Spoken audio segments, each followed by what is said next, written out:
Al-Iman, our faith, is the most valuable thing in our life. And there are two things when it comes to Al-Iman: to be a believer and to maintain and to increase our Iman. These are two jobs in this life. Someone to believe and to fulfill the pillars of Al-Iman. And then since Al-Iman increases and decreases, increases with the good deeds and decreases with the bad deeds, so this is a continuous job that the believer has to be upon. Not just satisfied that he has the basis of Al-Iman or faith, but rather to build it, to increase it with the good deeds, and to be warned against decreasing it with sins and disobeying Allah subhanahu wa ta'ala.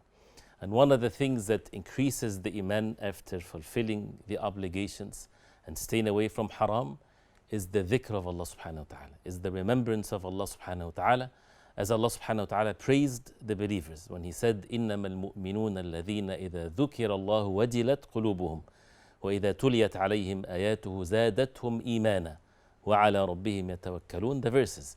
Indeed, the believers are, and this is exclusiveness with the believers, those whenever the name of Allah subhanahu wa ta'ala is remembered, the dhikr of Allah subhanahu wa ta'ala, their hearts will be full of the fear of Allah subhanahu wa ta'ala. And if the verses of the Qur'an, the ayat of Allah subhanahu wa ta'ala are recited unto them, it increases their Iman. So this is the means to increase our Iman with the dhikr of Allah subhanahu wa ta'ala. And one of the best ways of the dhikr is to recite the book of Allah, the speech of Allah subhanahu wa ta'ala. Nothing more virtue, nothing more rewardable than to recite the book of Allah. And therefore this is a wazifa, or this is a job that we have to make sure that we do it in a continuous manner.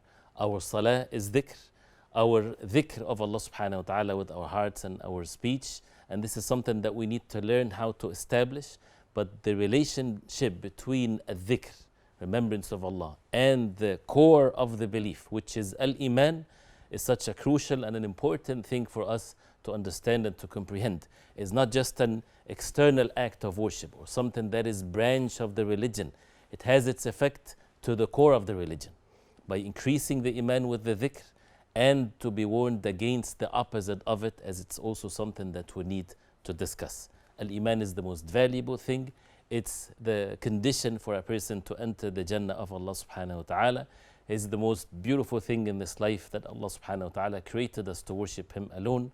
And the Prophet alayhi salatu wasalam commanded us to revive the Iman in our hearts. And he said, إِنَّ الْإِيمَانَ لَيَخْلَقُ فِي جَوْفِ أَحَدِكُمْ كَمَا يَخْلَقُ الثَّوْبِ. Al-Iman becomes old in your hearts the same way like a piece of cloth or a garment. So they asked the Prophet ﷺ, how then we revive our Iman? He said in one of the narrations, فَسَلُوا اللَّهَ أَنْ يُجَدِّدَ الْإِيمَانَ فِي قُلُوبِكُمْ. Ask Allah subhanahu wa ta'ala to renew, to revive the Iman, the faith in your hearts. And one of the narrations, the Prophet ﷺ told them to make frequent dhikr of Allah subhanahu wa ta'ala by saying, لا إله إلا الله. We ask Allah subhanahu wa ta'ala to make us among those who are steadfast upon al-Iman, and to increase and to complete our Iman. وصلى الله وسلم وبارك على محمد وعلى آله وصحبه وسلم. والسلام عليكم ورحمة الله وبركاته.